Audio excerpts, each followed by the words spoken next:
guys, welcome back to the channel. Today we're back on the 1936 Pontiac. That's the How to Build a Hot Rod series. If you're just joining the channel, we love that you stop to take a minute out of your day to see what's going on at Spanky's Hot Rods and Customs at home. If you're coming back, man, we really appreciate it. A lot of questions. We do have a lot of t-shirts and swag merchandise and stuff like that on our website, link below in the description. Anyway, on the Pontiac today, this is the stock location of the taillight. Really pretty taillights. I love these taillights. But we have made this back half. We've tucked the bumpers in. We've massaged on the fenders. We've done all kinds of cool stuff. But we haven't touched the taillights yet. Now, the taillights, in my opinion, look like E.T.'s head. They're kind of like hung out in the open, and it's like, hey, look at me. We love the way they look, but I do not like the fact that they're out there trying to grab all the attention. If you notice on all of my old builds and stuff like that, stuff I've done in the past, stuff that I'm doing in the future, I love to make your eyes not stop looking at the whole entire vehicle. I want you to look at it and you don't know why you don't want to stop looking at it. I don't want any one thing to jump out at you and hold your attention. It needs to be a flow. That's why some cars with the wrong stance, the wrong wheels, the wrong color, to me, the wrong anything is going to stop you right then and there, and you're going to move on. So we've got to figure out how to keep this beautiful 36 Pontiac torpedo shaped taillight, but move it up here. Here's the one, or another one, for the other side. And I know it's got a clear glass here. We're going to have to redo all that because it used to sit up real high like this, and then it had the car tag that went up on it, and then this light shined on the car tag. So we're not going to be doing any of that. But we've got to take this taillight from here and watch it. Look how it goes away and it pulls it up close to the body. It gets it up higher. Car's going to be low. So the taillight's going to be a little higher so nobody's going to rear end it. And at the same time, we've got it positioned over where the gas filler goes.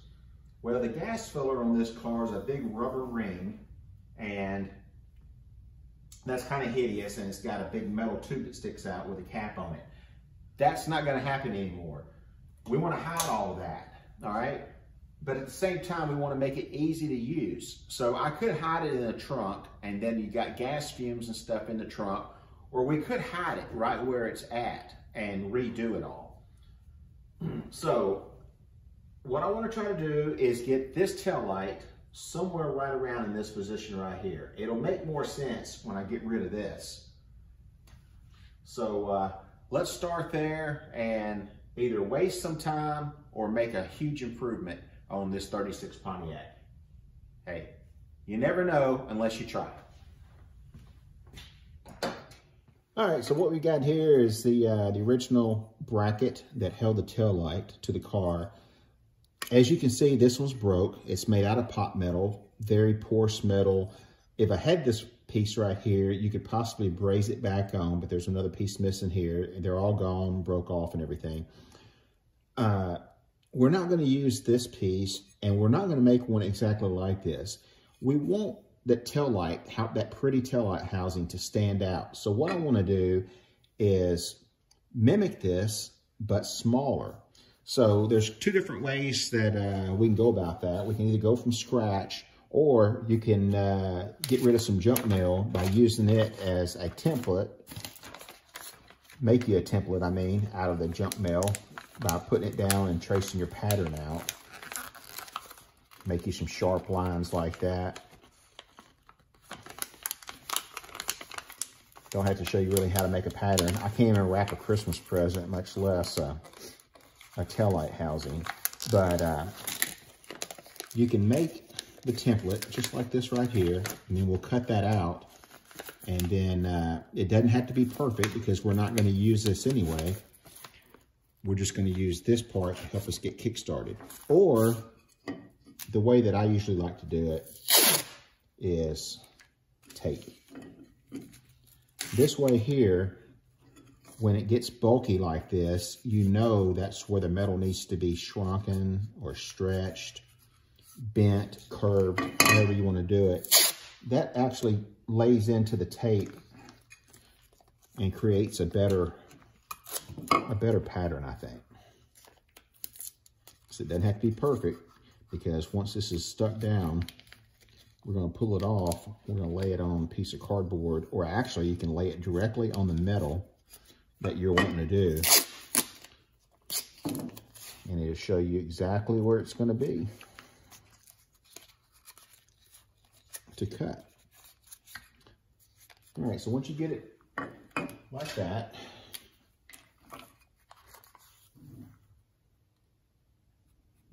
get you a pen.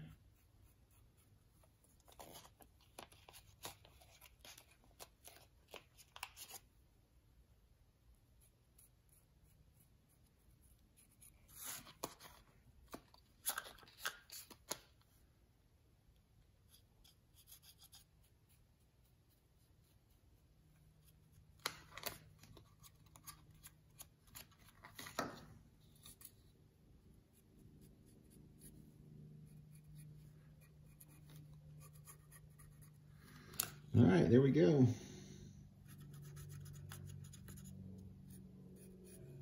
I said, you know these lines will be straight when you're cutting them on the edges, but that'll get you kick-started. So let's see if we can't find a piece of metal and see if we can't transfer this over to it.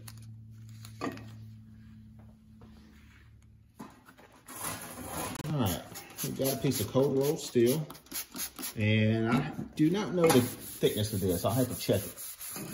But it is thicker than the average sheet metal. If I had to guess and say, this is probably about 18 gauge. It doesn't have to be that, but you can see how thick that cast piece is. And this is actually going to be a bracket that holds the tail light, and it's going to be attached to a gas cap. All right, so get this all cleaned off. Let this dry for just a split second. And that tape ought to stick to it, plus all of our marks that we'll make. So let's peel our sticker off. And try to get the sticker as flat as you can, or the tape as flat as you can. It may not be perfect, because you know that it's going to be curved and bent. You can see some of the lines themselves are not straight anymore. Like this line right here, it's not straight because that piece was concaved in two different directions. So this is going to be a neat metalworking project for you. Well, I mean, you may not be building this tail light bracket, but you can see how I'm doing it.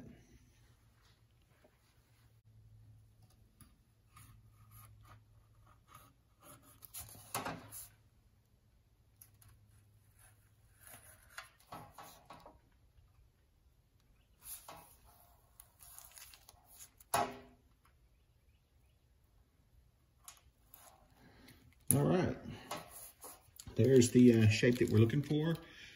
This would give us an exact piece for that side, and then we're going to duplicate it and make two pieces. If you make this smaller and we're moving the position of it, the chances of this curve fitting the curve of the new spot on the car aren't going to be not a good chance, I guess. All right, so now what we need to do is cut this out. All right, so we got the Beverly shear, and going to give this a little cut.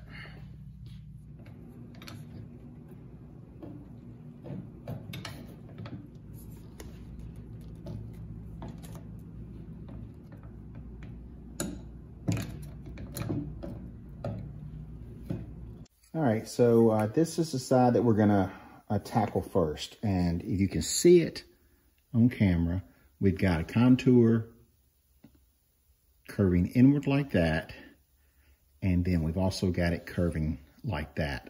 So we know we need to do some shrinking, and we know we need to do some stretching. But first, let's stretch down the center in kind of a V pattern, and let's get it curving on its own. And what this is a leather bag, and it's full of sand. You can fill it full of shot. All right, you can see how we're curving it, but you can still see daylight in there. So we need to keep on going, get it some more. Starting to get there a little bit more work. We've done pretty good on that. Let's try to smooth out some of these planishing marks with a planishing hammer.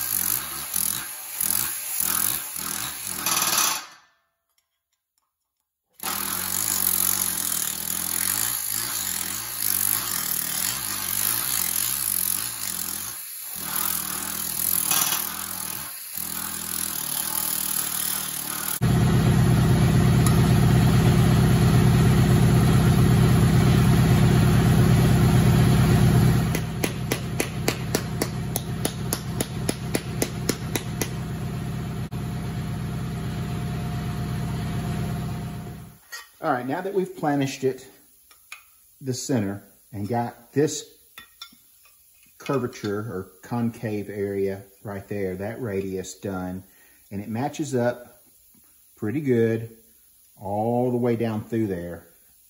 If anything, I've overstretched it a little bit, but now we're fixing to stretch the edges right here this way. See how they're reversed right now? See how they're reversed? We need them to go this way. So what we need to do is stretch this material on the edge right here to where it looks like this. And we're gonna have to flip from side to side on our piece to get it right. Do a little bit at a time and then switch sides.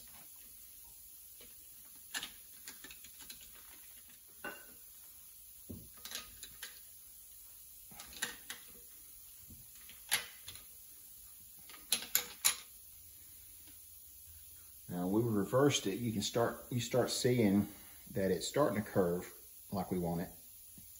It's the wrong side. Just about there. But we got to keep going back from side to side.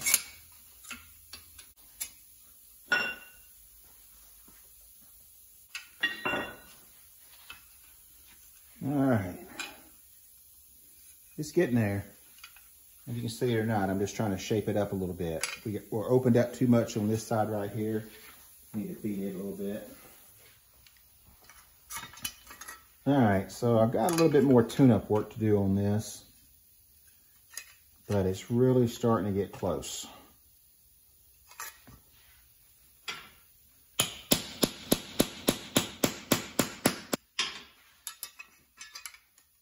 Just got to get that edge right there.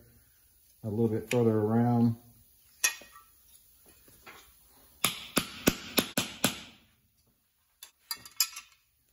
We're pretty close. So I'm gonna go ahead and start the other one. That one's missing that piece right there, and I just don't know how it looks. So I'm gonna go ahead and knock the other side out, and we'll see how close we can get it to this one, and we'll make the next step. All right, so I went ahead off camera and did, you saw that side. Went ahead and did this side. So let's put these together.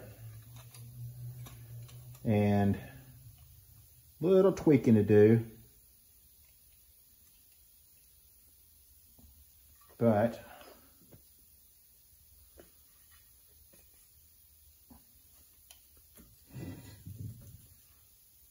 there's the piece we made.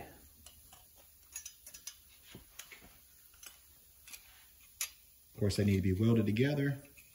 And this fits just like that fits. So now we've got to make this fit the car where we want to put it. So we got to modify this now that we've got something to modify.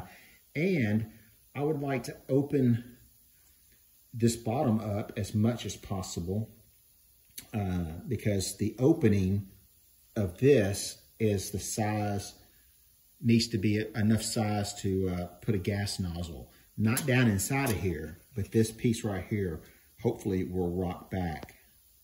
So, hey, I'm just thinking out loud right now. Trying to see how far I can get for today, and we'll pick this project up again. So let's see where we're at on the car. All right, so here we're at on the car. You can see that I'm way off having enough room to hide a gas nozzle. So we're gonna keep playing at it. But we're really close to getting this to fit.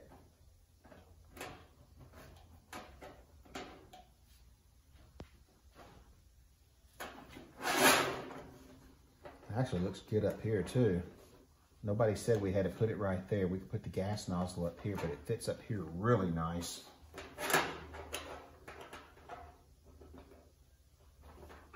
Let me tape this together. All right, so I went and tacked it together so that you can kind of get an idea of what we've done today. And now I just need to find the right spot to put it. And then I've got to tweak it to where this light will be level.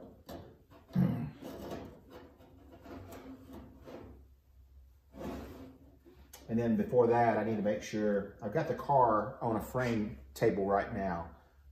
So I could build the chassis for it when I get the body off. So the frame is level, but I want to make sure that the car is at its stance. So if the car is going to have some rake to it, I just want to make sure that this lens is going to be parallel to the ground. But there we go. Now from this, we're going to trim this down. I want to make this smaller. This is exactly like the factory one. So let me grab it real quick. This is the one that was broke, and we've made a new one. But the purpose of making the new one like this is because we want it to look similar to this, but not exactly. So I'm thinking about taking about 25% of this one off. And when I do so, I may go ahead and cut it in a little bit more and give it a little bit more of a crest right here. I like the way the back is, but I want the back to look like a tail of a plane or something, but I want the front to be a little bit more scooped out than the factory one. So, but there you go. That's what we did today. A little bit of stretching, a little bit of hammering, a little bit of planishing, and it looks crude right now. There's a lot of stretch marks on it and stuff like that, but it'll all come out, and we'll pick this up in the next video on how to build a hot rod with this 1936 Pontiac. Well, guys, thanks for coming out in the shop with me today. Thanks for helping out. It was a little loud. I'm wore out. I've done a lot more than what you're seeing in this video, but that was, you know, a good hour and a half, 2 hours of today anyway. So with that said, oh, what is this? Thanks for asking. 1932 Ford Roadster top. I built this as a mock-up for the Roadster, and I drug it out because it's about Roadster season. And by the time I get through with this, it might be Roadster season. Now, I'm a no top kind of guy. You know, I like going topless. I'm not going to show you right now, but you do get caught in the rain. Sometimes it's not fun, and I'm planning on doing a cross-country trip and taking you guys with me in the Roadster. And I, for one, do not want to be beat by the sun for 3 or 4 days, however long it takes to get from here to California. And we're going to try to do that on Father's Day weekend, going out to the LA Roadster Show, if everything works out right. What better way to see the country than in a topless Roadster, or throw the top on it if you need to.